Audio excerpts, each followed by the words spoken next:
लोकाभिरामं रणरङ्गधीरं राजीवनेत्रं रघुवंशनाथं कारुण्यरूपं करुणाकरं तं श्रीरामचन्द्रं शरणं प्रपद्ये। मनोजवं मारुततुल्यवेगं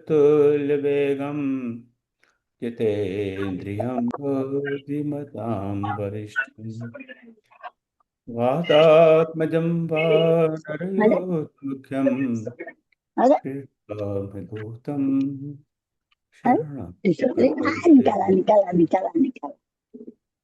श्रीरामदूतं शरणं प्रपद्ये।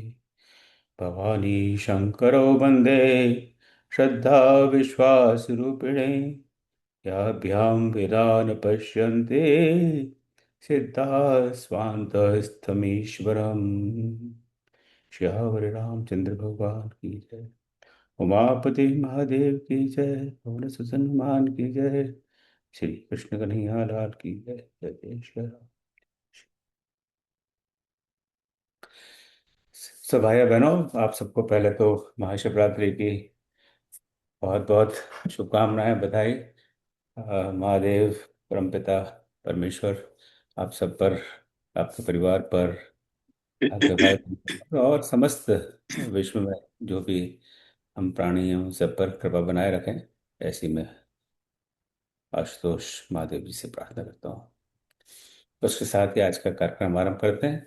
आपने इस कार्यक्रम को देखा ही होगा। आज मैं आदरणीय आशा श्रीवास्तव जी पार्वती मंगल के कुछ अंशों का गायन करेंगी। पार्वती मंगल क्या है इसके बारे में मैं उनसे भी निवेदन करूंगा, वो थोड़ा हमें बताएं। उसके बाद में गोस्वामी द्वारा द्वारा रचित श्री रामचरितमानस में जो रुद्राष्टक है उसकी बड़ी महत्ता है, और उसका गान श्रीमती रमा केडिया जी करेंगी। और फिर थोड़ी चर्चा है, राम मलिक जी रुद्राष्टक के बारे में हम बताएंगे, और विनीता जी रामत्व और शिवत्व के बारे में बात करेंगे। और अगर कुछ शेष समय बचा तो मैं थोड़ा रामचरितमानस में महादेव के क्या क्या विविध विविध नाम हैं, किन किन नामों से तुलसीदास जी ने उनको अ, उनका उल्लेख किया है और उनकी क्या भूमिका है मानस में, उस बारे में मैं बात करने का प्रयास करूंगा। तो सबसे पहले पार्वती मंगल के गायन के लिए मैं आशीष जी को आमंत्रित करता हूँ। और उसके पहले आप सबको इस पर हम पहले चर्चा कर चुके हैं कि तुलसीदास जी की जो एक रचना है श्री रामचरितमानस, उसको हम सब जानते हैं, विश्व विदित रचना है। पर उनकी बहुत सारी रचनाएं और संतों ने, महापुरुषों ने, विद्वानों ने उनकी 12 रचनाओं को एक संकलन करके उसको के द्वादशी रचना की। इसके अलावा उसमें हनुमान चालीसा नहीं है संयोग से, तो उसमें से एक रचना है पार्वती मंगल है। तो इतनी छोटी सी भूमिका के बाद अब मैं आदरणीय श्रीमती आशा श्रीवास्तव जी को आमंत्रित करता हूँ। जय श्री राम, हर हर महादेव। आपका बहुत बहुत स्वागत है। धन्यवाद भाई साहब। और उपस्थित सारस्वत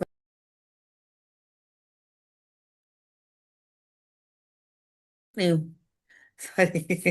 बहुत बहुत धन्यवाद। और इस परम गुणी सारस्वत पंच को भी मेरा सादर नमन। तो पार्वती मंगल, दरअसल ये गोस्वामी जी की अन्य रचनाओं की भांति ये भी बहुत सुंदर रचना है। और ये शिव विवाह की रचना है। इसमें शिव विवाह के विषय में सारी बातें बताई गई हैं। तो अब जहां तक शिव विवाह की बात आती है, चूंकि पूरा हम नहीं गाएंगे, कुछ अंश गाएंगे, तो शिव विवाह पर थोड़ी सी चर्चा करना उचित होगा। तो शिव जी का विवाह पार्वती जी से होने के पहले शिव जी की पूरी कहानी जानना बहुत जरूरी है, जो सभी को मालूम है। मेरे ख्याल से उसमें ऐसा कुछ नहीं है जो कि नहीं मालूम हो।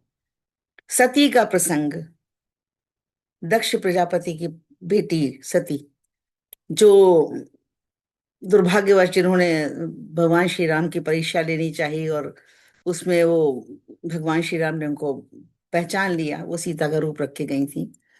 लेकिन उन्होंने अपने पति को अगर ये नहीं बताया कि उन्होंने वाकई परीक्षा ली थी, जिस पर भगवान शंकर उससे नाराज हो गए थे, ऐसा।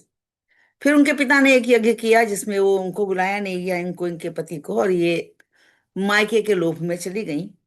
और वहां जाकर उनको जब उन्होंने देखा कि भगवान शिव को, क्योंकि दक्ष शिव के घोर विरोधी थे, तो इन्होंने उसी यज्ञ उसमें आत्मदाह कर दिया, जिससे शिव बहुत परेशान हो गए, सब जानते हैं। हम्म। फिर उसके बाद उन्होंने वो वैरागी हो गए। उधर तारकासुर नाम का एक राक्षस था, बहुत शक्तिशाली, जिसने ब्रह्मा जी से वरदान प्राप्त किया था कि अगर वो मारा जाएगा तो केवल शिव पुत्र के साथ वो मारा जाएगा। और शिव तो वैरागी हो गए थे। तो ये देवताओं के लिए, और उसने स्वर्ग पर भी वो कर लिया, आधिपत्य जमा लिया। तो सब देवताओं को चिंता हो गई कि भाई शिव का विवाह होना चाहिए। तब तक हिमवान, हिमवान को हम समझ सकते हैं कि हिमालय का मानवीकरण है, पर्वतों के राजा कहलाते हैं।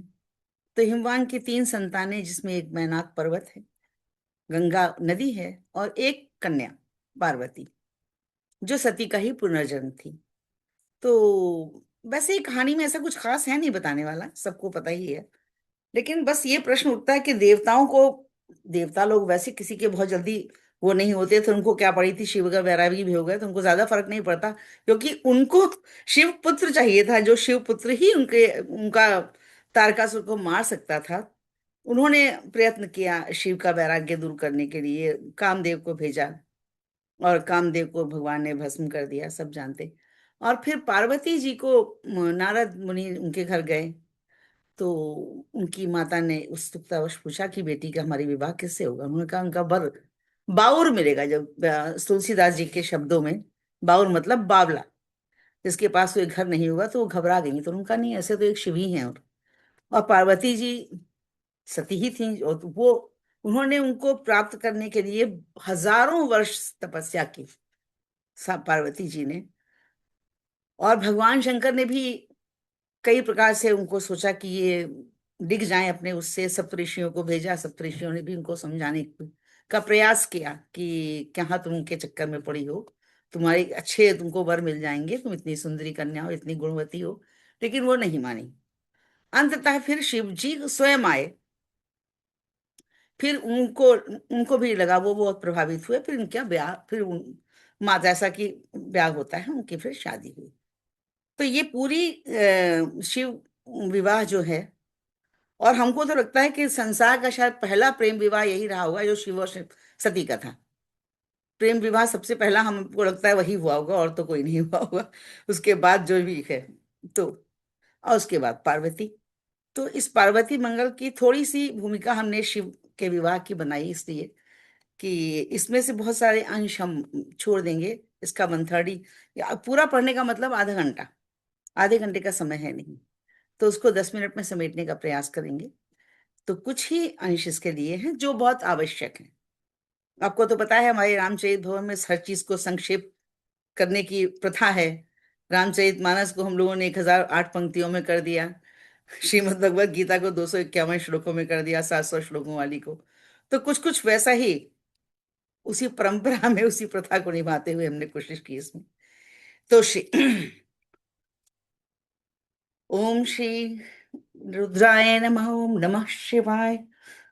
अथ पार्वती मंगल, विनय गुरहि गुण गणहि गिरहि गणनाथ ही, हृदय आनि सिय राम धरे धनु भातहि।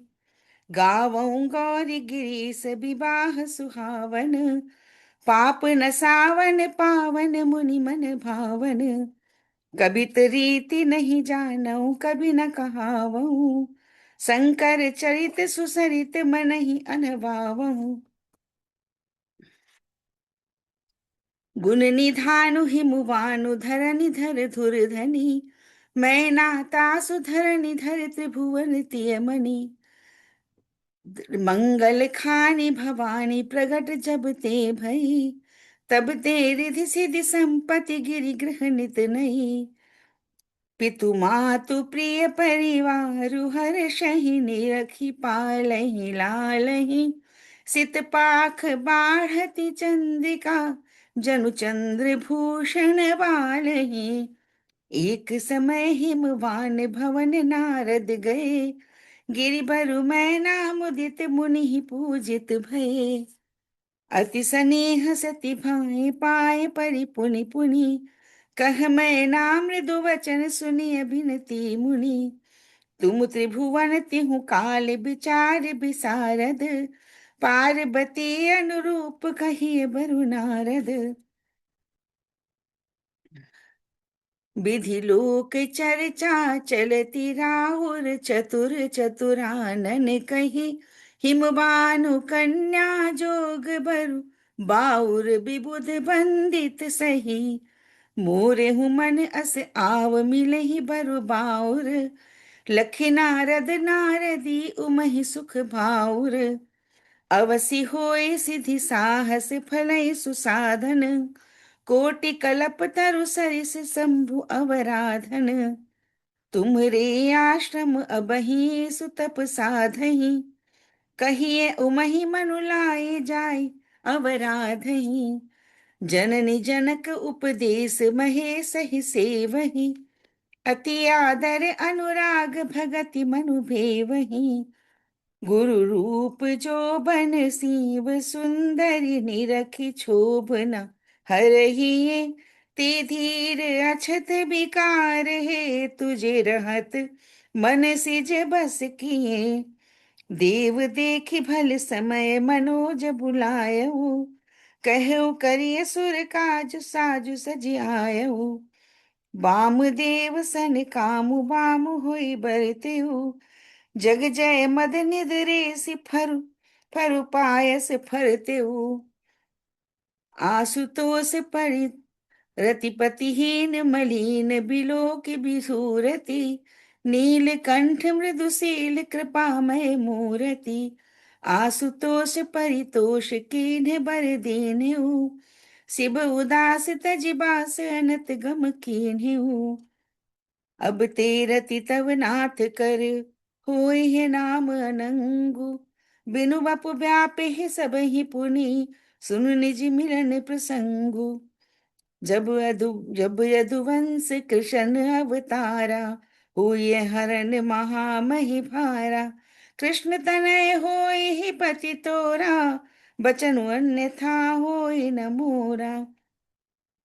उमानेह बस बिकल देह सुधि बुधि गई, कलप बेली बन बढ़त विषम हिम जनुदयी। जो न हो ही मंगल मग सुर विधि बाधक, तो अभिमत फल पावहि करिश्रम साधक। समुझाई सबहि दृढ़ाई मनु, पितु मातु आय सुपाई के। लागी करन पुनि अगम तपु, तुलसी कहे किमि गाई के। सकुचहि बसन विभूषण परसत जो बपु, तेहि शरीर हर हेतु आरंभेउ बड़ तपु।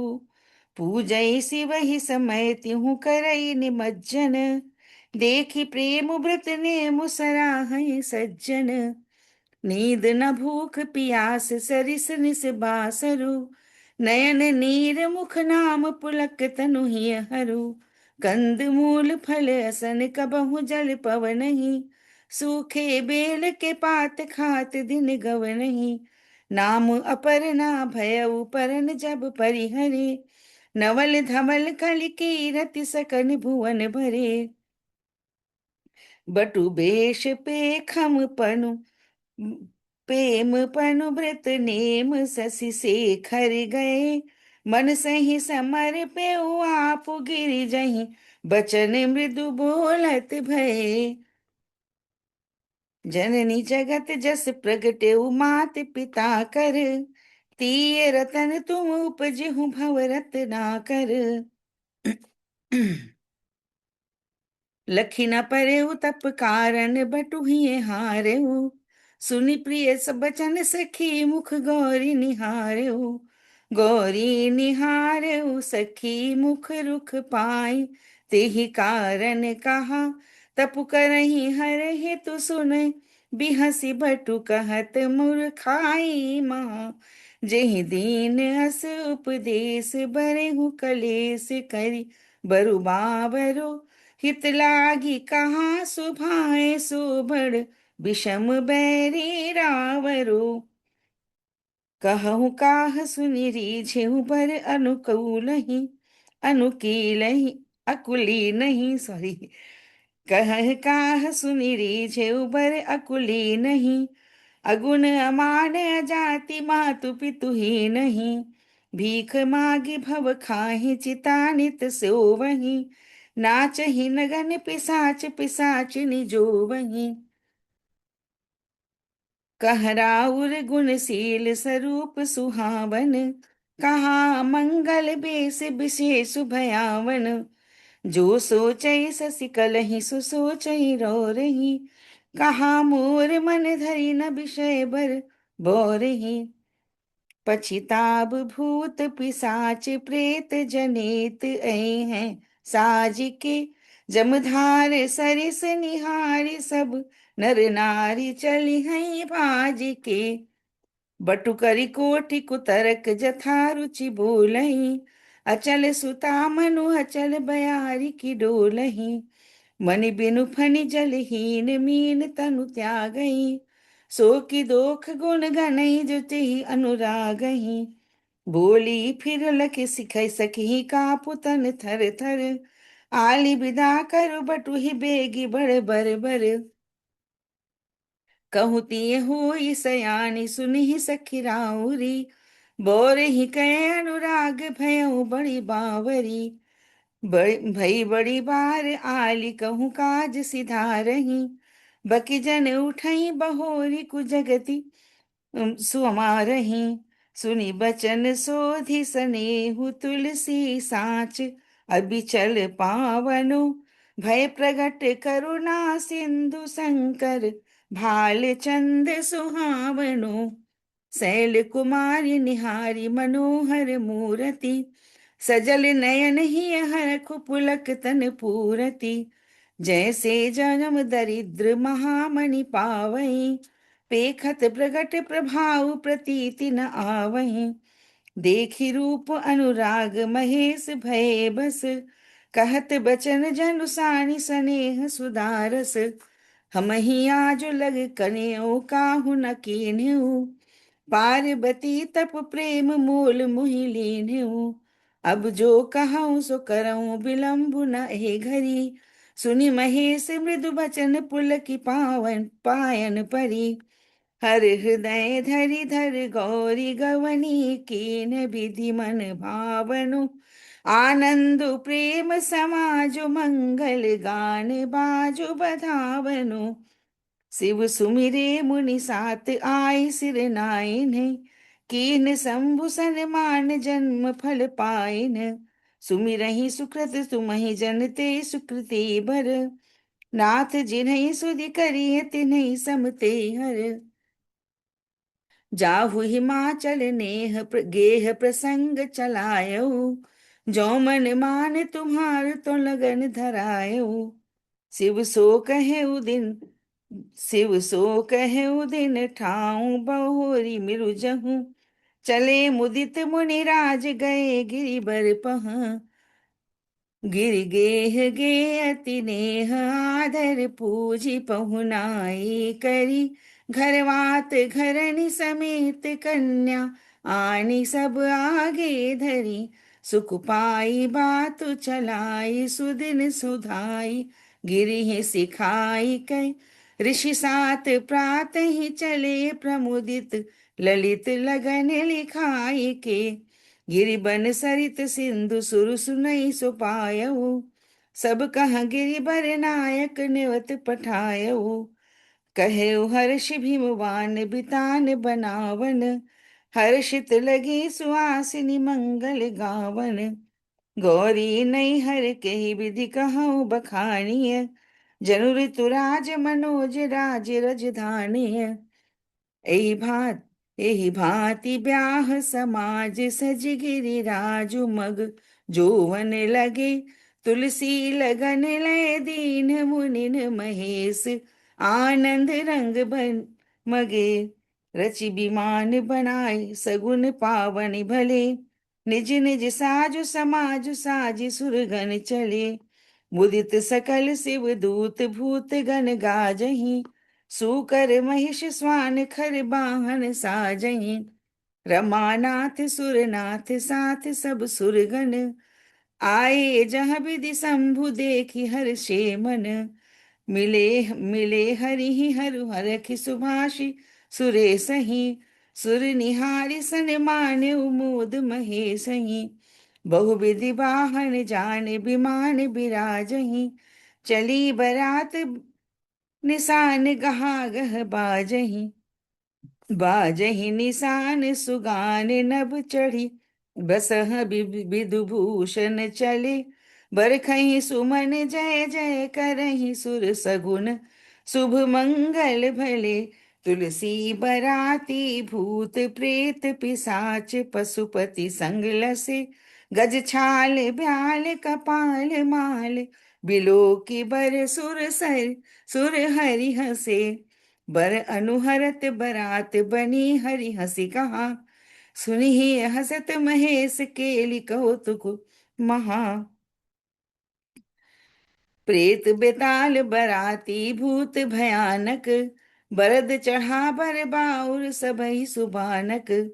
समाचार सुनि सोचु भयउ मय मन मय नहीं, नारद के उपदेश कवन घर गे नहीं। घर चाल घर घाल चालक कलह प्रिय कहियत परम, परमारथी तैसी बरेखी कीन पुनि मुनि सात स्वारथ सारथी। उरलाई उमहि अनेक विधि जलपति जननी, दुख मानई हिमवान कहे ईशान महिमा, अगम निगम न जानई। श्रीपति सुरपति विबुध बात सब सुनी सुनी, हसहि कमल कर जोरी मोरी मुख पुनि पुनि। लखि लौकिक गति शंभु जानि बड़ सोहर, भय सुंदर सतकोटि मनोज मनोहर। नील निचोल छाल भई फणि मणि भूषण, रोम रोम पर उदित रूपमय पूषण। घन भय मंगल बेस मदन मन मोहन, सुनत चले ही हरखि नारी नर जोहन।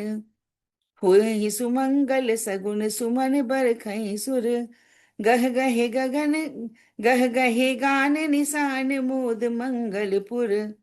मणि मणि चामी कर चारु थार सज आरती, रति सिहाई रखि रूप गान सुनि भारती। बर बिलोक बिदु गौर सुअंग उजागर, करती आरती सासु मगन सुख सागर। सुख सिंधु मगन उतारी आरती करि निछावर निरखी कै, मघुअरघ बसन प्रसून भरि लई। चली मंडप हरषि कै हिमवान दीने, उचित आसन सकल सुर सन्मानिकै। तेहि समय साज समाज सब राखे, सुमंडप आनिकै। सप्त ऋषिन विधि कहेउ विलंब न लाइय, लगन बेर भई बेग विधान बनाइए। स्थापी अनल हर बरहि बसन पहिरायऊ, आनहु दुलहिन बेग समय अब आयऊ। सखी सुवासिनी संग गौरी सुठि सोहती, प्रगट रूप मय मूरति जनु जग मोहती। आवत उमहि बिलो की शीस सुर नावहीं, भव कृतारथ जन्म जन्म जानि सुख पावहीं। विप्र वेद धुनि करहि सुभाषिष कही कही, गान निशान सुमन झरि अवसर लहि लहि। लोक वेद विधि कीन लीन जग कुश कर, कन्यादान संकल्प कीन धर निधर। बंदन बंदी ग्रंथि विधि करि ध्रुव देखेऊ, भा विवाह सब कहीं जन्म फल पेखेऊ। पेखेऊ जन्म फलु भा विवाह उछाह, उम गही दस दिशा निशान गान प्रसूत झरी तुलसी सुहावनी सो निशा। दाइज बसन मणि धेनु धय है गए, सुसेवक सेवकी दीन्ही मुदित गिरिराज। जे गिरि जहीं पियारी पीवकी, रोकी द्वार मैं ना तब कौतुक कीन्हू। कहीं लह गौरी गौरी हर बड़ सुख देहु। पर सुन लगे सुआर विबुध जन जेवहि। देहि देहि गारी बर नारी मोद मन भेवहि। भूधर भोर विदा कर साज सजायऊ। चले देव सजी जान निशान बजायऊ। भेंट विदा करी बहुरी भेंट पहुँचावही। हुकरी सुलवाई धेनु जन धावही। उमा मातु मुख निरखी नैन जल मोचही। नारी जन्म जग जाय सखी कहि सोचही। बेटी उमहि गिरिराज सहित सुत परिजन। बहुत भांति समुझाई फिरे फिरे बिलखित मन। शंकर गौरी समेत गले कैलासहि। नाई नाई सिर देव चले निज बासहि। उमा महेश बिहाव उछाह भुवन परे। सबके सकल मनोरथ विविध विधि पूरन करे। मृग नयनी विधु बदनी रचेउ मणि मंजु मंगल हार सु। उर्धर हूँ जुबती जन बिलोक तिलोक शोभा सार सु। कल्याण काज उछाह ब्याह स्नेह सहित जो गाई है। तुलसी उमा शंकर प्रसाद प्रमोद मन प्रिय पाई है। बोलो हर हर महादेव। माता पार्वती की जय, भगवान शंकर की जय। बहुत सुंदर। बहुत सुंदर। आशा जी, काश हमारे पास पूरा समय होता कि पूरे पार्वती मंगल कान ले पाते। पर चलो, शिव जी की मर्जी होगी तो फिर दोबारा कभी। अब हम आगे बढ़ते हैं और रुद्राष्टक के गायन के लिए आदरणीय श्रीमती रमा केडिया जी को आमंत्रित करते हैं। रमा जी। नमस्कार भैया, और आज हमारी इस सभा में उपस्थित सभी देवी और महात्माओं को मेरा चरण स्पर्श और रुद्राष्टकम की बोलने की चेष्टा, सुनाने की चेष्टा कर रही हूँ। आशा है आप लोग को पसंद आएगा। नमामि शमीशान निर्वाच्य रूपम विभुं व्यापकं ब्रह्मवेद स्वरूपं निजं निर्गुणं निर्विकल्पं निरीहं चिदाकाशमाकाशवासं भजेऽहं निराकारमोङ्कार मूलं तुरीयम् गिराज्ञानगोतीतमीशं गिरीशं करालं कालं कृपालं गुणागार संसार पारं नतोऽहं तुषारान्ध्रिसङ्काश गौरं कबीरं मनोभूतकोटि प्रभाश्री शरीरं स्फुरन्मौलिकल्लोलिनिचारुगङ्गा लसद्भालबालेन्दुकण्ठे भुजङ्गा चलत्कुण्डलं भ्रूसुनेत्रं विशालं प्रसन्नाननं नीलकण्ठं दयालं मृगाधीशचर्माम्बरं नीलमालं प्रियं शङ्करं सर्वनाथं भजामि प्रचण्डं प्रकृष्टं प्रगल्भं परेशम् अखण्डम् अजं कोटि प्रकाशं त्रयशूलनिर्मूलं शूलपाणिं भजेऽहं भवानी पतिं भावगम्यं कलातीतकल्याण कल्पान्तकारी सदा सज्जनानन्ददाता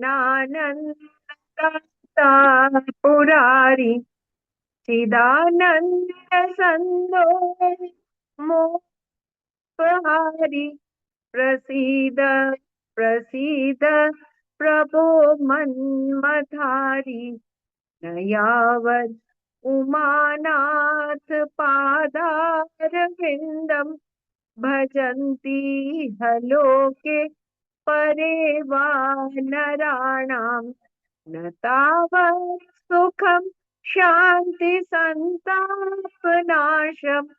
प्रसीद प्रभु सर्वभूताधिवासम्, न जानामि योगं जपं नैव पूजां, न तोऽहं सदा सर्वदा शम्भुतुभ्यम्।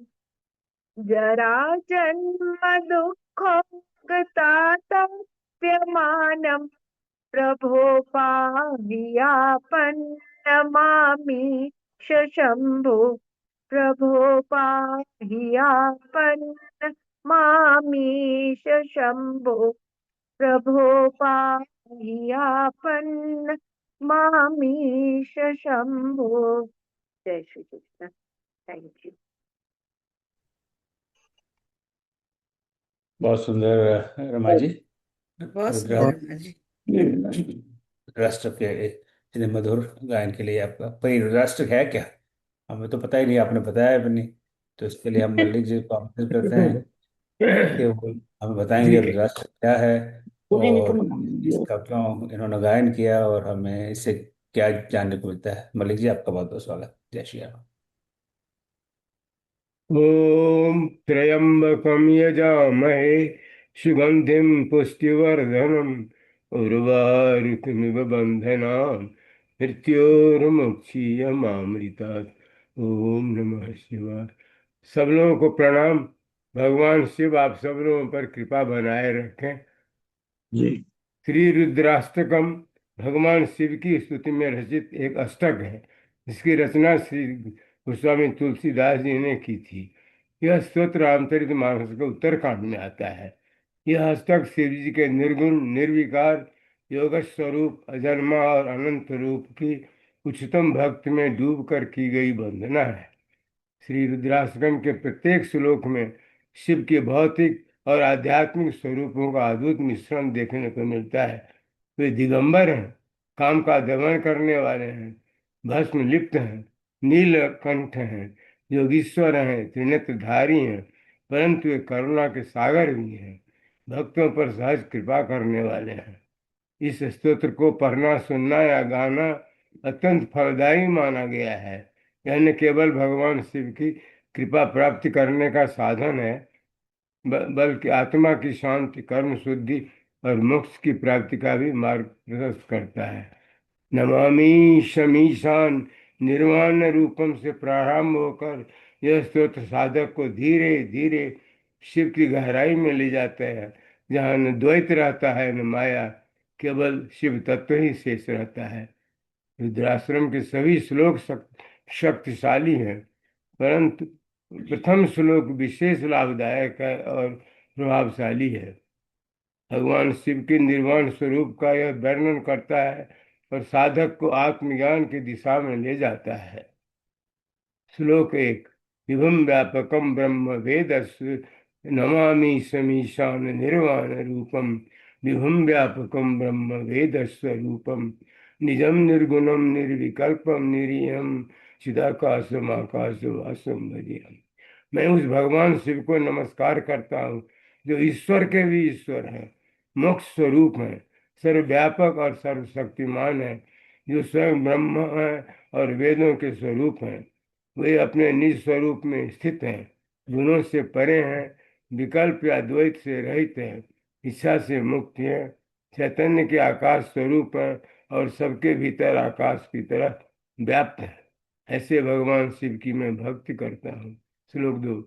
निराकार मंकार मूलम तुरीयम गिराज्ञान दूतीतमीशम गिरीशम करालम महाकाल कालम कृपालम गुनागार संसार पारम नत।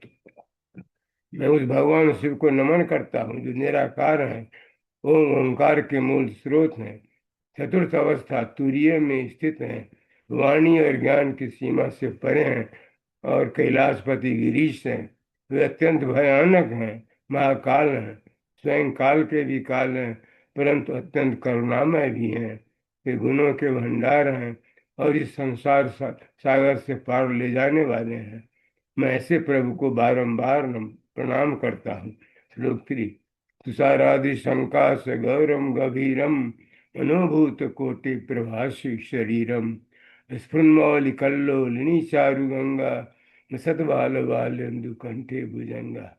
ये भगवान शिव हिमालय के समान श्वेत और गंभीर हैं, जिनका दिव्य शरीर मन और कामदेव की करोड़ों प्रकाश रश्मियों से भी अधिक तेजस्वी है।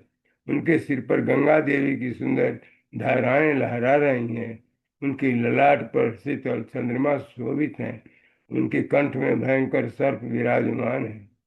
श्लोक 4। कृतकुंडलम भूसुनेत्रम विशालम प्रसन्नाननम नीलकंठम दयालम मृगाधीश चर्मांबरम मुंडमालम प्रियम शंकरम सर्वनाथम भजामि।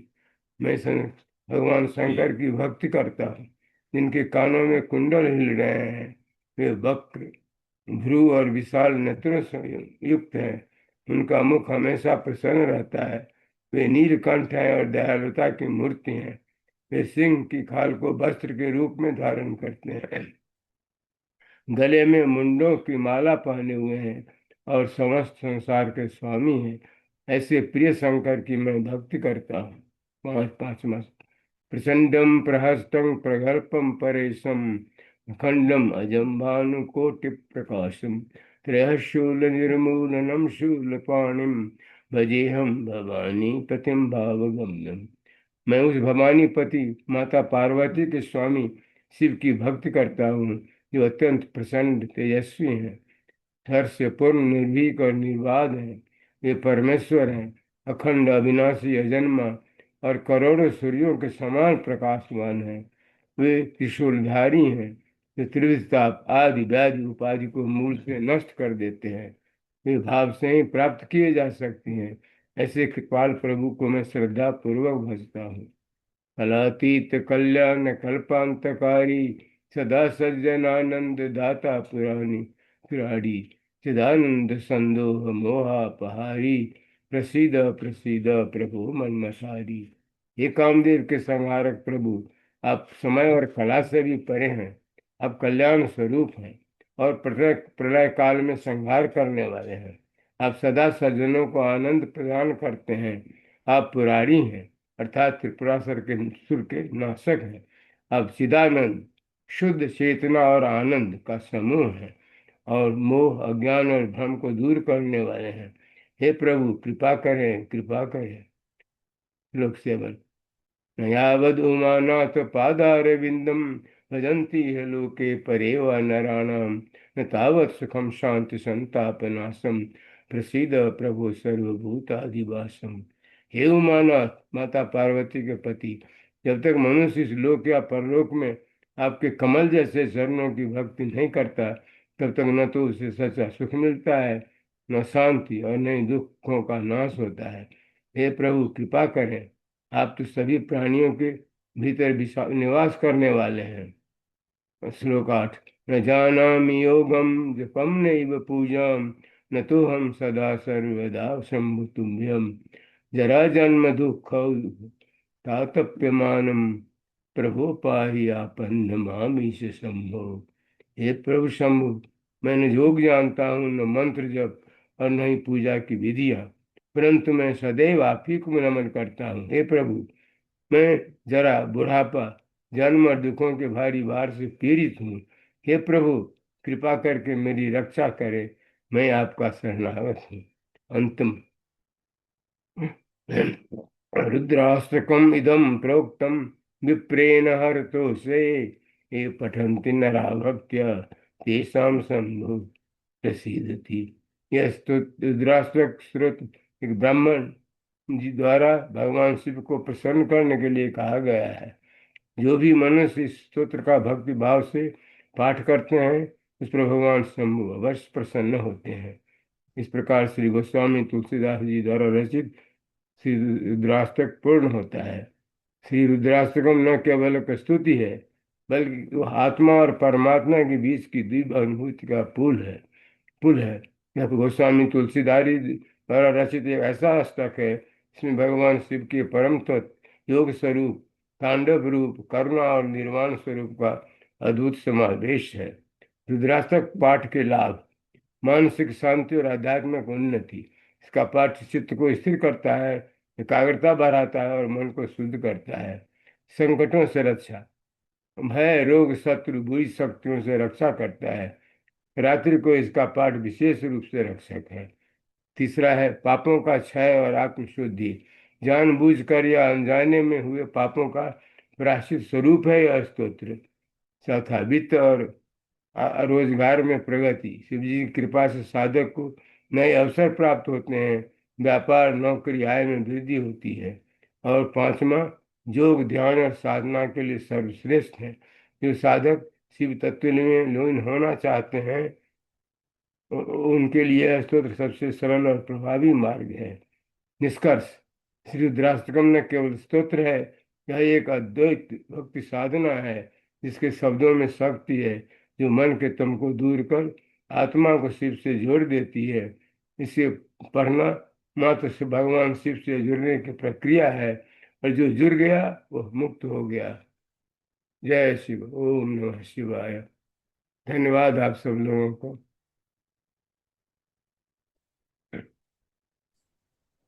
बहुत सुंदर मलिक जी। बहुत बहुत धन्यवाद मलिक जी। रुद्राष्टक की व्याख्या की आपने। जो 8 श्लोक हैं उन हर श्लोक के बारे में हमें बताया संक्षेप में। आपका बहुत बहुत धन्यवाद, बहुत बहुत आभार। व्याख्या किया आपने, अच्छा। अब हम आदरणीय विनीता मिश्रा जी का आमंत्रित करते हैं। वो रामत्व व शिवत्व पर अपने विचार व्यक्त करेंगी।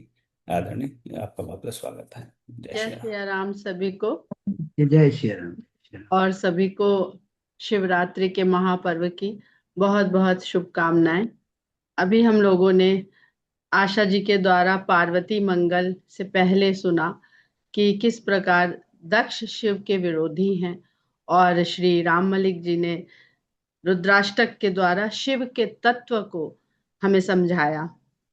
मेरा जो विषय है रामत्व और शिवत्व का, इसका आधार पूरी तरह से रामचरितमानस ही है, और उसमें से थोड़ा बहुत जो मैंने समझ पाया है वही आप लोगों के साथ आज साझा करने का प्रयास कर रही हूँ। तो जिस प्रकार आशा जी ने बताया कि दक्ष शिव का विरोध करते हैं, तो हमें ये अपना व्याख्यान शुरू करने से पहले हमें समझना होगा कि ये दक्ष कौन है जो शिव तत्व का विरोध करते हैं, शिवत्व का विरोध करते हैं। ये बुद्धि की दक्षता है। जब बुद्धि में इतनी दक्षता हो जाती है कि वह स्वयं को ही सब कुछ समझने लगती है, तो वो शिवत्व की विरोधी हो जाती है। ये सब कुछ बातों को ध्यान में रखते हुए हम लोग रामचरितमानस को आधार बना करके रामत्व और शिवत्व को समझने का प्रयास करते हैं, क्योंकि गोस्वामी तुलसीदास जी ने रामचरितमानस में हम देखते हैं तो आरंभ से ही निर्गुण और सगुण के भेद को समाप्त करने का प्रयास किया है। वो तो सफल रहे हैं, हम लोग जिस दिन प्रयास में लगे हुए हैं धीरे धीरे उसको समझ पा रहे हैं। अद्वैत और द्वैत का भेद समाप्त करने का प्रयास किया है। भगवान और भक्त के भी भेद को समाप्त करने का प्रयास किया है। और जो ये भगवान और भक्त का भेद उन्होंने समाप्त किया है, ये भगवान शंकर के द्वारा उन्होंने किया है, जो भगवान भी हैं और जो भक्त भी हैं। उसी तरह से भगवान राम भी भगवान भी हैं और भक्त भी हैं। तो इन्हीं सूत्रों के द्वारा हम रामत्व और शिवत्व को रामचरितमानस के आधार पर समझने का प्रयास करेंगे।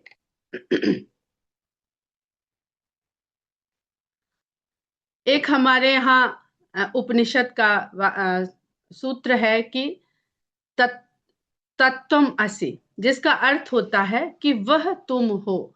वह का अर्थ यहाँ पर परमात्मा से है, लेकिन माया द्वारा जनित अहंकार हमारे भीतर भ्रम पैदा करता है, और ये भ्रम ब्रह्म को समझने नहीं देता, अहम तत्व को ब्रह्म तत्व की तरह दिखा देता है। अब हम देखते हैं कि मानस में राम और शंकर का प्रथम साक्षात्कार गोस्वामी जी कहाँ पर दिखाते हैं। वो है दंडकारण्य का, जहां पर भगवान शंकर भगवान राम को जय सच्चिदानंद कह करके संबोधित करते हैं, जिसका अर्थ है सत चित आनंद। अब सत चित आनंद तो ईश्वर का तत्व है और मनुष्य के पास है मन बुद्धि और चित्त।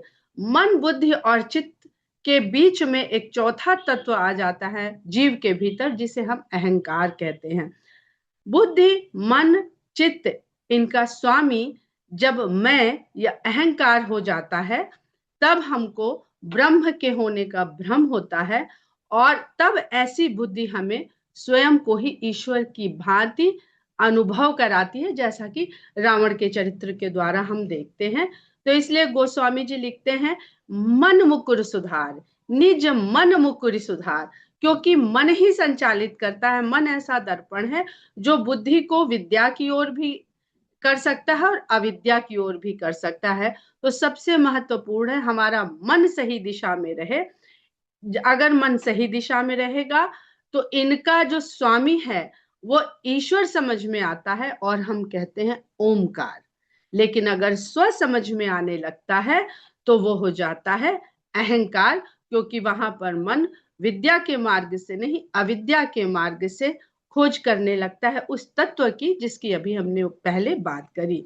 अब शिव जब राम को सच्चिदानंद कहते हैं तो हम देखते हैं कि सच्चित आनंद, और एक शब्द और गोस्वामी जी ने बहुत प्रयोग किया है, वो है कंद मूल फल। भगवान को उन्होंने जगह की जगह पर सुख कंद, आनंद कंद, मंगल मूल इस तरह से कहा है। तो इसको भी समझने का प्रयास करते हैं कि कंद मूल फल में अगर हम देखते हैं तो मूल कंद फल के बीच की कड़ी है कंद। मूल है, फिर कंद है, फिर फल है।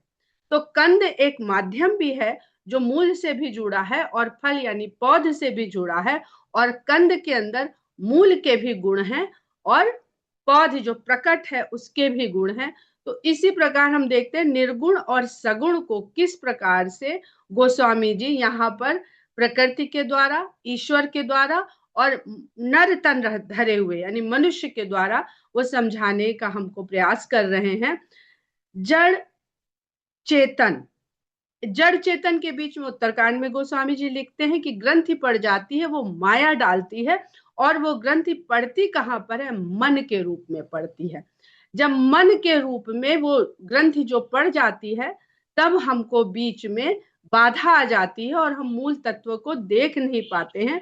तो जैसे कंद मूल फल है वैसे ही जड़ चेतन के बीच में मन है और वैसे ही बुद्धि और चित्त के बीच में मन है।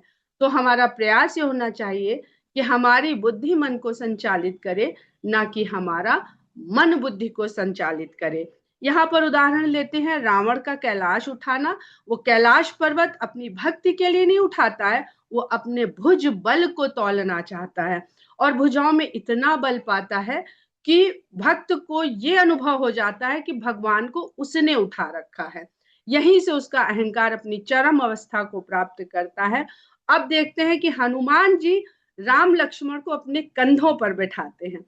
तो रावण अपनी भुजा के बल को तौल रहा है और हनुमान जी अपने कंधे में उनके ज्यादा बल है, क्योंकि उन्होंने यहाँ राम लक्ष्मण को बैठाया है। तो उनके हाथ जो स्वतंत्र हैं, जो मुक्त हैं, फ्री हैं, उससे वो भगवान के चरण पकड़ते हैं।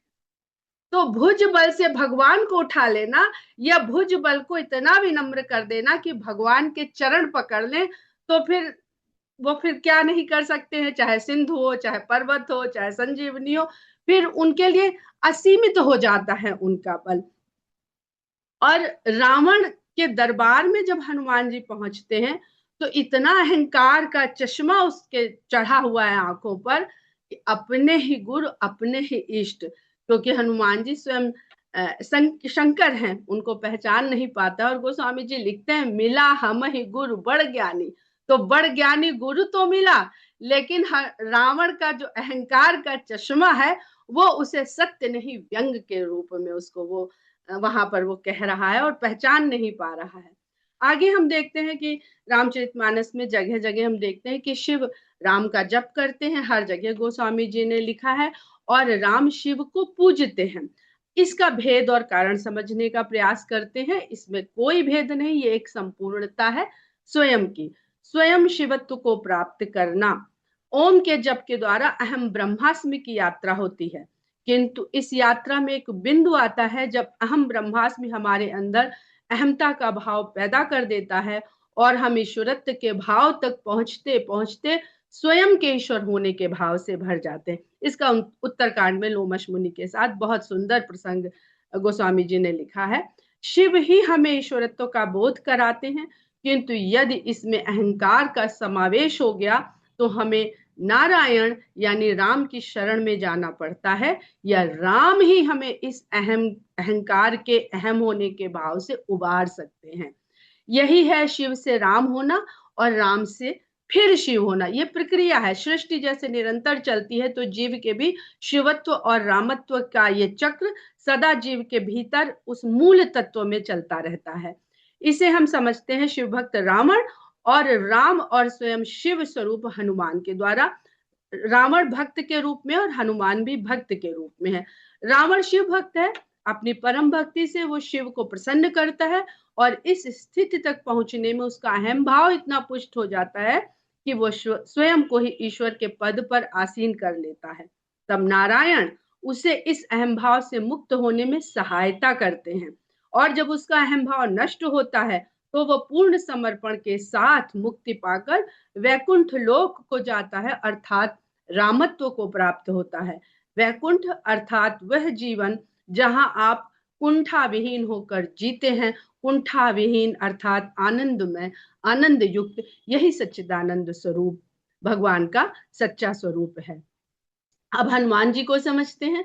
हनुमान जी स्वयं शिव हैं जो भक्त के रूप में आते हैं। ऐसे शिव जो सदा राम में लीन है, अहम भाव तो दूर, कहीं कर्ता भाव भी नहीं है उनमें। पूर्ण समर्पण, पूर्ण भक्ति, पूर्ण आसक्ति, पर मुक्त आसक्ति।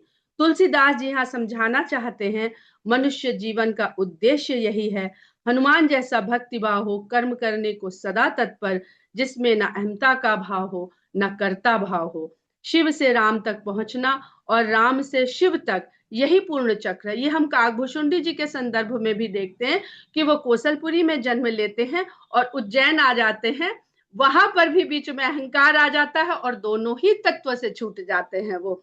ये चक्र अद्वैत से द्वैत का, द्वैत से अद्वैत का है, ब्रह्म से प्रकृति का, प्रकृति से फिर ब्रह्म में विलीनता का है। शिव हमें अद्वैत भाव देते हैं, परंतु अहम भाव आ गया तो रावण हो गए। फिर से राम हमें द्वैत भाव के द्वारा अहम को हर कर पूर्णता की ओर बढ़ाते हैं। जो कहते हैं तुलसी के राम, कबीर के राम, इसके राम या उसके राम, आजकल लोग 4 प्रकार के राम बताते हैं। सब भ्रमित हैं। एक ही राम और एक ही शिव हैं, जो हमें अपनी, जो हमारी अवस्था है, जो आध्यात्मिक अवस्था है, उसके अनुसार बारी बारी से अद्वैत और द्वैत की यात्रा करवाते हैं। कभी निराकार से साकार के रूप में, तो कभी निर्गुण से सगुण रूप में, कभी अद्वैत से द्वैत, कभी द्वैत से अद्वैत। इस यात्रा में हमारी कोशिश रहनी चाहिए कि हम हनुमान बने, रावण नहीं। लेकिन यात्रा फिर भी पूरी होगी, समर्पण करें या अर्पण, शीश अर्पण करते हैं और हनुमान जी स्वयं को समर्पित कर देते हैं। अर्पण हमें अहम भाव दे सकता है, किंतु समर्पण अहम भाव हरता है। इसीलिए तुलसीदास जी ने हनुमान को अधिक से अधिक पूजने का मार्ग सिखाया है। एक भक्ति हमें अहंकार से भर रही है जो रावण की है, और एक भक्ति उसे हर रही है। तुलसीदास जी इन्हीं भावों को कहते हुए, समझाते हुए कहते हैं कि तुलसी मेरे राम को रीझ भजो या खीज, भूमि परे जमजात है उल्टो सीधो बीज। ये यात्रा जीव की अनवरत चलने वाली यात्रा है, शिव से राम और राम से शिव तक। तो फिर खींच के क्यों भजें, रीझ के भज ले तो हमें भजने में भी आनंद आएगा। यही शिवत्व और रामत्व है। तो बहुत अनंत कथा है, अनंत इसका व्याख्यान है, अनंत तरह से इसको अनुभव किया जा सकता है, बताया तो नहीं जा सकता है। इन्हीं के साथ मैं अपने व्याख्यान को यही विराम देती हूँ और एक बार फिर से सभी को शिवरात्रि की बहुत बहुत शुभकामनाएं। जय सिया राम। बहुत बढ़िया बहुत सुंदर, बहुत सुंदर, बहुत सुंदर। बहुत ही सुंदर। बहुत दिव्य, बहुत दिव्य, बहुत अच्छा। धन्यवाद। जय हो। बहुत बढ़िया। उत्तम विनीता जी। चूंकि अपने पास थोड़ा बहुत समय है अभी, आ, अपने समय के हिसाब से मेरे ख्याल से 20 मिनट है। तो आप सब लोग की अनुमति हो तो मैं मानस में महादेव पर कुछ बात करूं। और अगर कुछ 2-4 मिनट आगे पीछे हो जाए तो क्षमा करिए, मैं प्रयास करूंगा कि 20 मिनट में समाप्त हो जाए। ये मैंने 4 वर्ष पहले इस पटल पर इस विषय पर बात की थी, जो 4 वर्ष हो चुके, तो सब भूल भाल गए होंगे, मैं ऐसी आशा रखता हूँ। तो सबको नया ही लगेगा। अ, तो let me use this power point, और मैं प्रयास तो करूंगा कि 20 मिनट में इस बात को समाप्त कर लूँ। शेयर।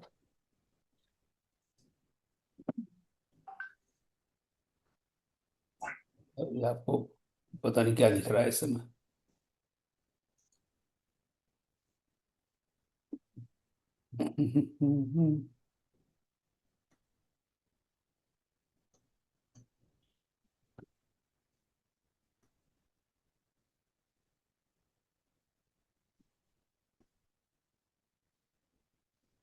इसको बंद कर देता हूँ,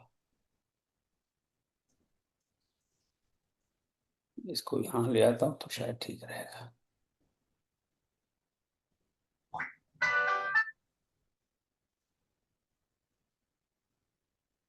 अभी दिख रहा है ये पावर पॉइंट? जी।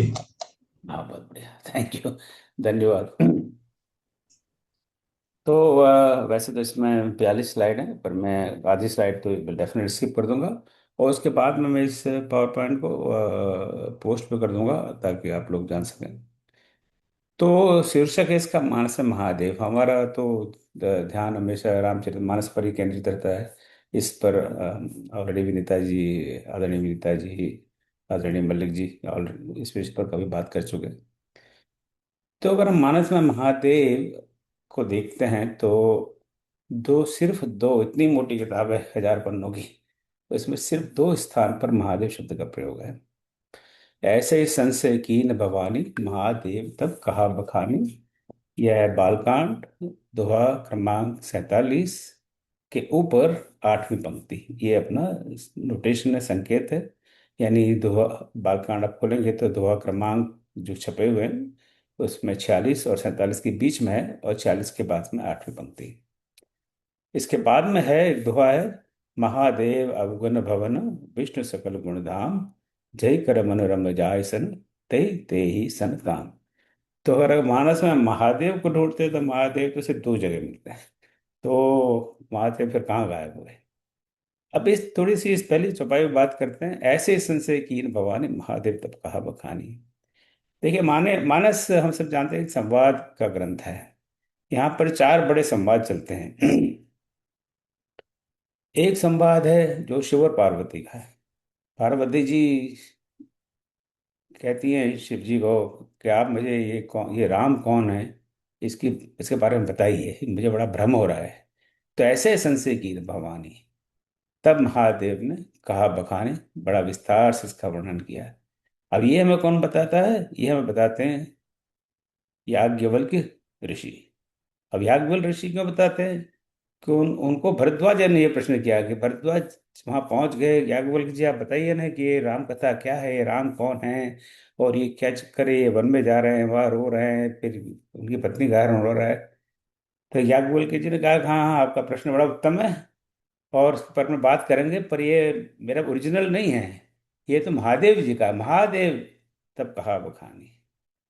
देखिए, लोग क्रेडिट नहीं लेते, वहां पर महादेव ने कहा है। तो याज्ञवल्क्य जी भरद्वाज जी को रामकथा सुनाते हैं। तो बहुत बड़ा संवाद आरंभ से अंत तक याज्ञवल्क्य जी द्वारा रामकथा भरद्वाज जी को कही है। दूसरा शिव जी द्वारा पार्वती जी को कही है। और तीसरा संवाद हम सब जानते हैं, काकभूषण जी गरुड़ जी को सुनाते हैं। जब गरुड़ जी उनके पास पहुंचते हैं, हमने उत्तराखंड में आजकल उत्तराखंड का क्विज चल रहा है, सब लोग उत्तराखंड बड़े ध्यान से पढ़ रहे हैं। तो गरुड़ जी पहुंचते हैं, शिव जी भेजते हैं उनको कि भाई तुम जाओ, खगे जान है खग की भाषा, और काकभूषण से इसके बारे में पूछो, मुझे मुझे कंफ्यूज मत करो। तब गरुड़ जी काकभूषण जी के पास पहुंचते हैं, और काकभूषण जी राम कथा हमें सुनाते हैं, गरुड़ जी को सुनाते हैं। और चौथा प्रसंग है जो गोस्वामी तुलसीदास जी हम सब सारे संसार को, हम सबको कथा सुनाते हैं। तो ये चार पैरेलल प्रसंग हैं, वो एक ही बात है, पर इस चार अलग अलग तरीके से हम राम कथा को तुलसी मानस में देखते हैं। इसलिए बीच बीच में कहीं कहीं आ जाता है महादेव, तब कहा बखानी, सडनली याज्ञवल्क्य जी का नाम आ जाएगा, सडनली भवानी का नाम आ जाएगा, सडनली भूषण जी का नाम आ जाएगा। तो ये पहला परिचय हमें तुलसीदास जी तब कहते हैं याज्ञवल्क्य जी द्वारा कि महादेव शिव जी ने इस कहानी कहानी बता दिया। अब यह है महादेव अवगुण भवन विष्णु सकल गुण धाम। जब सप्तऋषि पहुंचते हैं पार्वती जी के पास, कहेगा भाई आप कहाँ ये महादेव के चक्कर में पड़ी हो, अब गुण का भवन है वो तो, और विष्णु तो सकल गुण धाम है, तो हमसे विष्णु जी से तो हमारे से जान पहचान भी है, आपसे आपके रिकमेंडेशन करते हैं कि वो आपसे विवाह कर लेंगे। तो वहां पर एक महादेव शब्द का परिचय। तो अगर हम शब्दों का खेल देखें तो महादेव का उल्लेख सिर्फ 2 बार है। चलिए मैं कुछ चीज़ों को स्किप करूंगा, नहीं तो बहुत समय ले लूंगा। तो इस प्रस्तुति में 4 विषयों पर बात करनी थी मुझे कि नाम, नाम क्या है। जब हम कहते हैं नाम महादेव है, या आज इतने नामों की चर्चा ऑलरेडी मलिक जी कर चुके हैं, और नाम में क्या है, और शिव जी के क्या क्या अलग अलग नाम हैं, और मानस में महादेव जी की क्या भूमिका है। तो इन चारों विषयों पर तो चर्चा करना इतने कम समय में संभव नहीं है, तो ये बहुत सारी स्लाइड में आपको स्किप कर रहा हूँ।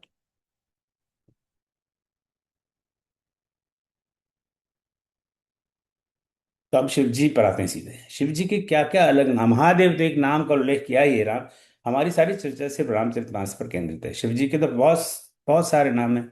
अभी आजकल हम विष्णु सहस्त्र नाम पढ़ रहे हैं, भगवान विष्णु के 1000 नाम, 1 सहस्त्र नाम, जिसका महाभारत में उल्लेख है। तो इसी प्रकार हमारे देवी देवताओं के बहुत सारे नाम हैं, बहुत हमारे शास्त्रों में। पर जो मानस में हैं उन पर हम बात करते हैं। कुछ तो बिल्कुल सरल है, इजी टू अंडरस्टैंड है, तो उन पर हम समय बहुत नहीं देंगे। तो एक तो जो सर्वविदित हम जानते हैं उनको, शिव जी या शिव जी। तो शिव जी के वेरिएशन मानस में, चूंकि मानस तो अवधि भाषा में है, तो पहला, मैं तो पहला दूसरा तीसरा शाह कहता हूँ, तब नहीं तो कंफ्यूजन रहता है, जैसे हम स्कूल में पढ़े हुए हैं। तो पहला सही वर्तनी तो उसकी पहले शाह के साथ है शिव, परंतु ज्यादातर मानस में शाह का उल्लेख बहुत कम है, उसकी जगह सा है। शिव नहीं शिव, शंकर नहीं शंकर, श्याम नहीं श्याम, हालांकि श्याम पता नहीं मानस में है कि नहीं। तो शिव, सदाशिव, शंकर, शंकर और शंभु, ये शिव जी के 5 वेरिएशंस हैं जो हमको मानस में देखने को मिल जाएंगे। फिर वे महादेव, महादेव का शाब्दिक अर्थ तो हम सब जानते हैं, महादेव यानी सबसे महान जो देवता हैं, देव है वो महादेव या देवों के देव। और उसी के करीब करीब पर्यायवाची से, पर्यायवाची शब्द हैं महेश यानी महाधनीश, महेश उसका अपभ्रंश कह लीजिए आप। सुरनाथा, सारे देवों के नाथ, सुरनाथ और सुरनाथा पे सर्वाधिप, सबके अधिप, सुरराया, सर्वनाथ और रामेश्वर। अब रामेश्वर जो नाम तो भगवान श्री राम ने ही दिया है। जब वे लंका में जाते हैं और ले जाने के पहले रामेश्वर की स्थापना करते हैं, शिवलिंग की स्थापना करते हैं, और तब भगवान राम हमें कहते हैं कि इसको रामेश्वर के नाम से शिव जी जाने जाएंगे। फिर उनके कई नाम है, सारे ब्रह्मांड, सारे विश्व को लेकर है। जगत जनक, जो कि कई नाम बहुत स्पष्ट हैं, बहुत क्लियर है, इसलिए इनकी व्याख्या मैं नहीं करूंगा। जगतपति, जगतात्मा, जगदीसा, विश्वनाथ, विश्वेश, विश्व के ईश, त्रिभुवन गुरु। अब कई शब्द आप देखते हैं कि वो जो अ, भाषा की दृष्टि से उनका अवधिकरण यहाँ पर है। फिर प्लेस, प्लेस स्पेसिफिक, स्थान से लेकर उनका नाम, जैसे काशीश न, काशी के ईश, काशी के वासी, अविनाशी। तो काशीश, गिरिनाथ, गिरि यानी हिमालय पर्वत के नाथ, और गिरीश और गिरीशा, सभी हम हिमालय पर्वत से लेकर जुड़े हुए नाम भगवान शिव के हैं। फिर उमा या भवानी या पार्वती जी को लेकर उनके नाम है अंबिका पति, उमानाथ, उमापति, ये 2 बार का मुझे पता नहीं आ रहा, उमा रमन, उमेश। फिर गिरिजा एक दूसरा नाम है पार्वती जी का गिरिजा, यानी गिरी, यानी पर्वत द्वारा उत्पन्न, यानी पर्वत से जन्मी यानी पार्वती। तो पर्वत, वो भी पर्वत से जन्मे थे पार्वती, तो गिरिजापति, गिरिजा रमन, गौरी, गौरी पार्वती जी का ही नाम है गौरी, और भवानीपति, ये भी श्री शिव जी के भिन्न भिन्न नामों का मानस में तुलसीदास जी ने प्रयोग किया हुआ है। कुछ नाम उनके स्वरूप को लेकर आए हैं, जैसे चंद्र अवतंसा। अवतंस, अवतंस का मतलब भूषण, आभूषण, गहना।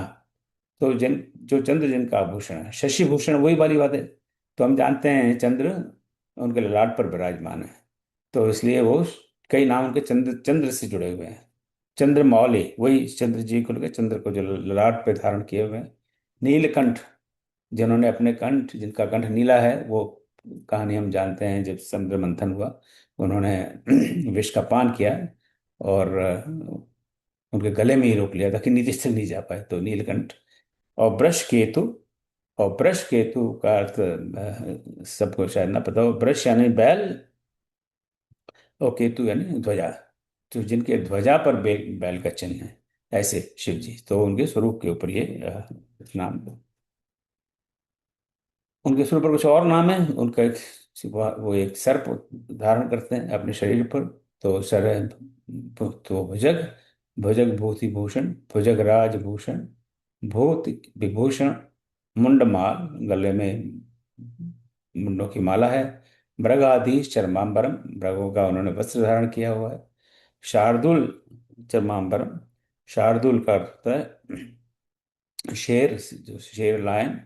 तो जो शार्दुल का शेर का चर्म का अंबर है।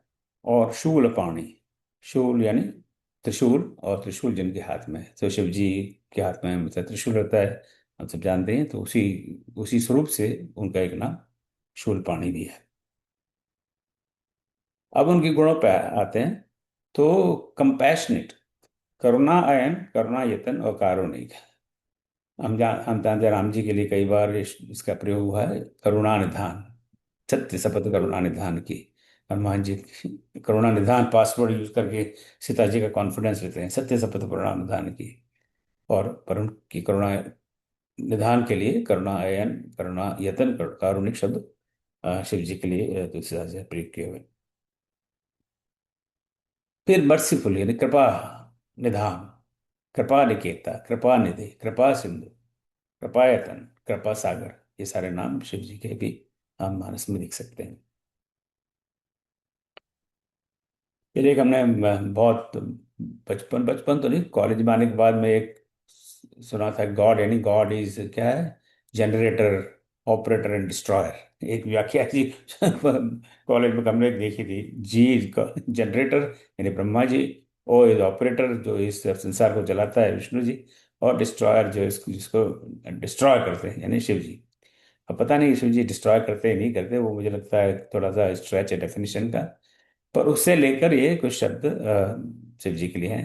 हर, जो हर लेते हैं हमारे दोष को, कष्ट को, पाप को, शर्व, महाकाल, काल, काल तो हम जानते हैं, कामारी, जो कामदेव जी को, कामदेव के कब, हमें पता है काम कब भस्म किया था शिव जी ने, तो कामारी, उसको काम देव को लेकर कई सारे शब्द हैं। कामारी, काम रिपु, दोनों एक ही अर्थ हैं, कामदेव के शत्रु। और मदन, मद मोचन, मद नारी, अभी अभी ये पिछले क्विज में ये प्रश्न था, मद नारी। तो जो मदन यानी कामदेव के शत्रु हैं, वही सब अर्थ वही है। मनोज अरि, मनोज नसावर, ये भी मनोज भी कामदेव के लिए शब्द है। मर्दन मैन, तो ये कामदेव से लेकर शब्द है। फिर त्रिपुरारी, हम त्रिपुरारी जानते हैं, त्रिपुर और पुरारी, और पुरारी में से उत्तरी निकाल दिया है शब्द, वो त्रिपुरारी, तो तीन पुरों के शत्रु। और त्रिपुरारी की भी एक बड़ी व्याख्या है, अब उस पर हम चर्चा करेंगे, तो वो अपने आप में अलग विषय होगा, तो कि त्रिपुरारी इनको क्यों कहते हैं। अब उनके और गुणों पे देखते हैं जो भगवान शिव जी के लिए हैं।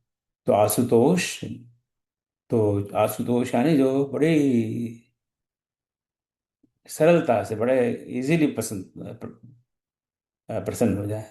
हम सब जानते हैं भगवान शिव जी को प्रसन्न करने के लिए उनके ऊपर एक एक एक लोटा जल चढ़ा दीजिए और हाथ जोड़ दीजिए, बहुत है। उनके लिए कोई पेड़ा लड्डू फल फ्रूट ले जाने की कोई जरूरत नहीं है। बस तो लेकिन जब शिव जी कृष्ण भगवान के राम भगवान के मंदिर में जाएं तो एक लोटे पानी से काम नहीं चलेगा। थोड़ा बहुत लड्डू का डब्बा हो या कुछ फल फ्रूट हो, तब वहाँ काम चलेगा। तो बड़े जल्दी से वो संतुष्ट हो जाते। स्वातु दोष ईशान पूर्ण काम प्रणतारति भंजन बंध मोक्ष प्रद माया प्रेरक मोहपारी सज्जनानंद दाता सेवक मनोरंजन। ये सब इनके गुण को बताते हैं शिव जी के नामों में। सुखदाने वाले तो सुखधाम सुखराशि सुखशीला, ये शिव जी के नाम मानस में हैं। अब ये कई नामों पर भी इस समय चर्चा हुई थी, और रुद्राष्टक में बारे में जैसे तुरी अभी हमने सुना, परेश अभी हमने सुना। तो उनके अनेक नाम हैं। तो कुछ नाम ये हैं: ईश, तुरीय, निरीह, परेश, माया प्रेरक, आकाशवास, वैराग्यम्बुज, भास्कर, वेद स्वरूप, चिदानंद, चिदाकाश।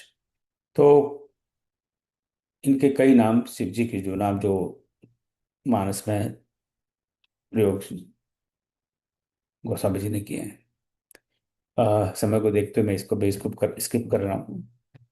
अब हम देखते हैं मानस एक ग्रंथ है, उस ग्रंथ में मानस के ग्रंथ में शिव जी की क्या भूमिका है, या हम आजकल की भाषा में कहें तो उनका क्या किरदार है।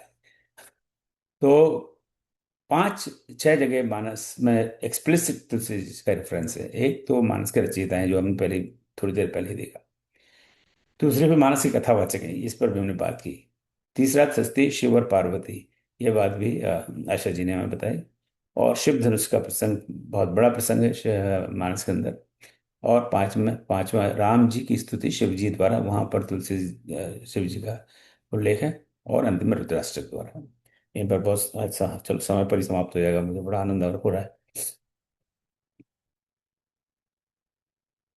तो तुलसीदास जी लिखते हैं: रच महेश निज मानस राखा पाय सुसमय शिवासन भाखा। आप मुझे कुछ सोच रहे होंगे भाखा क्यों का, भाषा पढ़ना चाहिए। पर अवधि में उसको खाखा ही कहते हैं, पता नहीं लोग क्यों खा कहते हैं। और मैं तो ये कहता हूँ कि भाई राइम तो होना चाहिए, अगर ये राखा है तो वहाँ भाषा तो कुछ बात नहीं बनती। तो राखा भाखा, तो हमें सही तरीके से पढ़ना हो, आनंद से पढ़ना, तो हमेशा भाखा पढ़ना चाहिए। रच महेश निज मानस राखा पाए सुसमय शिवासन भाखा। तो तुलसीदास जी कहते हैं कि रच महेश शिव जी ने इसकी रचना की है, रामचरितमानस की। मैंने कोई रचना नहीं की, सारा क्रेडिट शिव जी को तुलसीदास जी देते हैं। रच महेश निज मानस राखा, शिव जी ने इसकी रचना की, और रचना करके फटाक से उन्होंने व्हाट्सएप पे पोस्ट कर दिया और फेसबुक पे डाल दिया, जैसा हम लोग करते हैं। कोई छोटा मोटा 1-2-4 लाइन लिख लें, उल्टी सुल्टी फटाक से फेसबुक व्हाट्सएप और सब जगह भेजते हैं कि सब लोग वाह वाह वाह वाह वाह। और लोग पढ़ते पढ़ते कुछ नहीं है, बस वाह वाह वाह लिख देते हैं। अब पढ़ के भी वाह वाह करें तो अच्छी बात है। पर शिव जी ने ऐसा कुछ नहीं किया। उन्होंने रामचरितमानस की रचना करके अपने अंतर मन में ही रख लिया। ठीक है, अभी इसको कोई सुनने वाला नहीं है, ढंग का आदमी आप, इसको कहने का कोई फायदा नहीं है। पाए सुसमय शिवासन भाखा। तो जब शिवा यानी पार्वती जी ने उनको पूछा कि आप मुझे बताइए, मैं पूर्व जन्म में बहुत भ्रमित हो गई थी और अभी भी मैं भ्रमित ही हूं, तो आप मुझे बताइए कि राम कौन है, ये मनुष्य रूप में क्यों घूम रहे हैं। तब उनको लगा कि समय उचित है, पाए सुसमय शिवासन भागा। ताते राम चरित मानस बर धरऊ नाम ही हे हर्ष हर।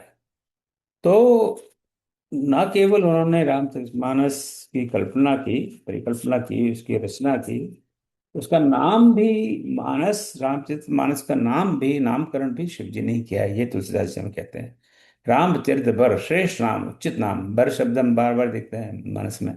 बर यानी वर का ही अवधीकरण है। वर यानी अच्छा, सुंदर, श्रेष्ठ, उत्तम। तो उसका श्रेष्ठ नाम रामचरितमानस रखा। धरे वो नाम ही हे हर्ष हर। हर यानी शिव जी। तो शिव जी ने उसका नाम रखा, रामचरितमानस रखा, और खुश होकर अपने अंदर रख लिया। और जब सुसमय है, उत्तम समय है, उचित समय है, तब उन्हें शिवा यानी पार्वती जी को रामचरितमानस सुना है। तो मानस में महादेव का उल्लेख हम देखते हैं बहुत आरंभ में, बिल्कुल बालकांड में, दोहा 35 के ऊपर की 11वीं और 12वीं पंक्ति में। जो बिंदु 2, 3, 4 हैं मानस के कथावाचक, हमने इस पर ऑलरेडी चर्चा कर चुके हैं। शिव जी पूछती जाती हैं प्रश्न, पार्वती जी पूछती जाती हैं प्रश्न, और शिव जी उनका निराकरण करते जाते हैं। तो मानस के कथावाचक, प्रथम कथावाचक महादेव शिव जी हैं। फिर उनका बहुत बड़ा उल्लेख तो उनके विवाह का है, सती का प्रसंग है, तो पार्वती जी का जन्म है, पार्वती से विवाह है। तो उस सारी बातें अभी अभी फिलहाल हो चुके हैं, तो उसका दोबारा कोई उल्लेख करने का औचित्य नहीं बनता। फिर चौथा शिव धनुष का पूरा प्रसंग है। हालांकि शिव जी प्रत्यक्ष रूप से कोई डायरेक्टली इन्वॉल्व नहीं है, पर शिव जी परोक्ष रूप से हैं, क्योंकि वो धनुष शिव जी का है। और शिव जी का धनुष भंग होता है, उसी से नाराज होकर, गुस्सा होकर, क्रोधित होकर परशुराम जी वहां चले आते हैं, और शिव जी का धनुष सारा केंद्र में रहता है। तो शिव का उल्लेख तो नहीं है, पर शिव धनुष पर सारी कथा वहां केंद्रित है। पांचवा बिंदु यहाँ पर है कि भगवान शिव जी श्री राम जी के पास आकर उनकी 2 बार स्तुति करते हैं। पहली बार है ये लंका कांड में, दोहा 114 से लेके 115 तक। तब रावण का वध हो जाता है और भगवान श्री राम को मिलने सारे देवी देवता एक एक करके मिलने उनके आते हैं। तब शिव जी भी आते हैं और शिव जी उनकी स्तुति करते हैं, जो आप दोहा क्रमांक 114 से 115 में देख सकते हैं। माँ महाभिरक्षय रघुकुल नायक, तत्वर चाप रुचिर कर सायक। तो ये छंद की 9 पंक्तियां हैं, उसके बाद में दोहा है, और फिर वो कहते हैं जाते जाते, नाथ जब कौशलपुरी हो है तिलक तुम्हार, कृपा सिंधु में आओ देखने चले उदार। क्या अभी तो मैं आपको ये पहली बार भेंट कर रहा हूँ, पर जब आपका तिलक होगा, राज तिलक होगा, जब आप राजा बनेंगे, तब मैं फिर दोबारा आपको मिलने आऊंगा। और हमारी तरह प्रॉमिस करके गायब नहीं हो गए। फिर बाद में जब भगवान का राज तिलक हो जाता है, तब वहाँ शिव जी पुनः आते हैं। तो ये दोहा उत्तरकांड में दोहा क्रमांक 13 से 14 में फिर राम जी की भी स्तुति करते हैं। जय राम रमा रमनम सबनम भवता भयाकुल पाय जनम। और ये बहुत बड़ा छंद है, 20 पंक्तियां हैं। और इसके बाद में ये बड़ा प्रसिद्ध दोहा है। बार बार बर मांगऊ हरख देव श्री रंग, पथ सरोज अन पायने भगत सता सतसंग, सियावर राम जय जय राम मेरे प्रभु राम सीताराम। और उनकी स्तुति करके फिर वे चले आते हैं। और जो अंतिम उल्लेख है वो है रुद्राष्टक, जिसके बारे में अभी गायन भी हुआ, उसकी चर्चा भी हुई है, जहाँ शिव जी की स्तुति है, जो उनको संतुष्ट करने के लिए, उनको क्रोध को कम करने के लिए की जाती है। नमामि शान निर्वाण रूपम प्रभम व्यापकम ब्रह्म वेद स्वरूपम। श्री रुद्राष्टक का पाठ करने से जो भी लाभ होता है, इसके बारे में हमें भी मलिक जी बता चुके हैं। तो अंत में अब ये रापत वर्षवत्व पर विनीता जी ने बात की, आदरणीय विनीता जी ने बात की। तो ये तो रामचरितमानस का मंच है, तो हमें ये कन्फ्यूजन रहता है कि राम बड़े हैं या शिव जी बड़े हैं। तो इस पर ये थोड़ी बहुत लाइन देखिए। राम बड़े या शंकर बड़े समझ नहीं मैं पाया, प्रश्न बड़ा ये गूढ़ है समझाओ मुझको भाया। आप ये समझाइए। राम अयोध्या के राजा, शिव जी बसते काशी। राम अयोध्या के राजा, शिव जी बसते काशी। राम धरे सिर रत्न मुकुट, शंकर भोले सन्यासी। राम पूजे काशीश को, शिव हृदय पटल में राम। ओम चरण रंज रहा था, कृपा करें शिव राम। जय श्री राम, जय हरि हर महादेव। बहुत बहुत धन्यवाद। बहुत सुंदर भाई साहब, बहुत अच्छा। बहुत सुंदर। बहुत सुंदर, बहुत बहुत सुंदर। सुंदर। बहुत सुंदर। आनंद आया। बहुत बहुत बढ़िया, बहुत बहुत बहुत धन्यवाद। मैं इसको हटा दूं। अगर आपका कोई प्रश्न हो मेरे लिए या बहुत बाकी सुंदर। वक्ताओं के लिए बहुत ही तो अच्छा आप। रहा। बहुत बढ़िया, बहुत अच्छा रहा, बहुत। बहुत अच्छा, थैंक बहुत ही बढ़िया। यू। आपका किसी का कोई प्रश्न हो विनीता जी के लिए, मल्लिक जी के लिए, मेरे लिए ना हो तो अच्छा, पर आप। बहुत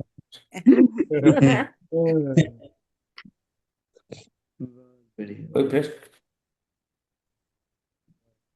नहीं है? कोई प्रश्न, चलिए तो फिर अगले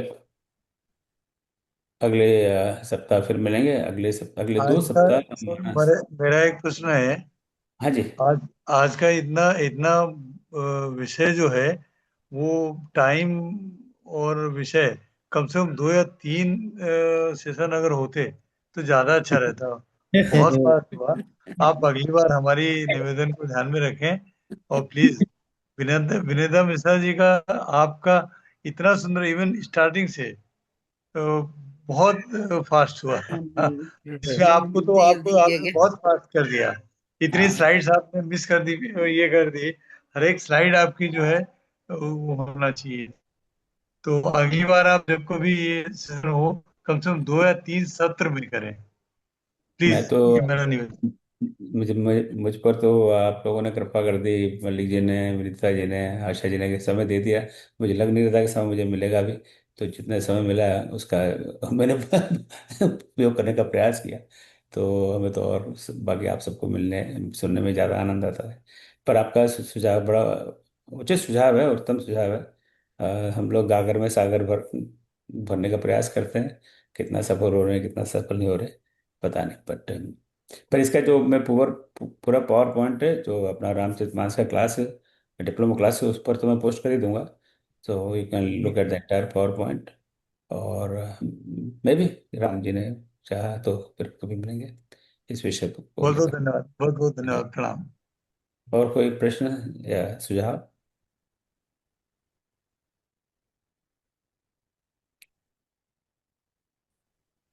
चलिए, बहुत बहुत धन्यवाद। और समापन करें शांति मंत्र के साथ। ओम सर्वेषां स्वस्तिर्भवतु, सर्वेषां शान्तिर्भवतु, सर्वेषां पूर्णं भवतु, सर्वेषां मङ्गलं भवतु। ओम सर्वे भवन्तु सुखिनः, सर्वे सन्तु निरामयाः, सर्वे भद्राणि पश्यन्तु, मा कश्चित् दुःखभाग् भवेत्। ओम वसतो मा सद्गमय, तमसो मा ज्योतिर्गमय, मृत्योर्मां गमय। ओम शांति, शांति, शांति। जय श्री